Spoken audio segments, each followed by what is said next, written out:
தமிழக வெற்றிக் கழக தலைவர் விஜய் தமிழக முதல்வரானதற்கு கடவுளுக்கு நன்றி தெரிவித்தும் திருவிரும்பூர் எம்எல்ஏ நவல்பட்டு விஜய் அமைச்சராக வேண்டியும் தமிழக வெற்றிக் கழகத்தினர் துவாக்குடி திருநெடுங்களநாதர் கோவிலில் சிறப்பு வழிபாடு மேற்கொண்டனர்.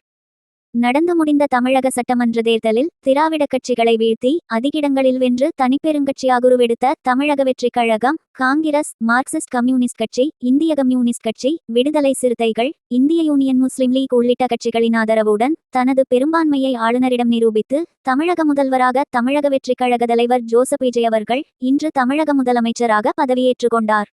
இந்த நிலையில் திருவிரும்பூர் சட்டமன்ற தொகுதிக்குட்பட்ட தமிழக வெற்றிக் கழக நிர்வாகிகள் விஜய் தமிழக முதல்வராக பொறுப்பேற்றதற்கு கடவுளுக்கு நன்றி தெரிவிக்கும் விதமாகவும் மக்கள் விரும்பும் விஜயின் நல்லாட்சியை 100 ஆண்டு காலம் அமைத்திட கடவுளை வேண்டியும் திருவிரும்பூர் சட்டமன்ற உறுப்பினர் நவல்பட்டு விஜய் அவர்கள் அமைச்சராக பொறுப்பேற்க வேண்டியும் திருவிரும்பூர் அருகேயுள்ள திருநெடுங்களநாதர் கோவிலில் விநாயகர், திருநெடுங்களநாதர், மங்களாம்பிகை, வாராகியம்மன், வள்ளி தெய்வானை சமேத சுப்பிரமணிய சுவாமி ஆகிய தெய்வங்களுக்கு தமிழக வெற்றிக் கழக நிர்வாகிகள் முதல்வர் விஜய் படத்துடன் வந்து சிறப்பு அபிஷேகாராதனை செய்து வழிபாடு செய்தனர்.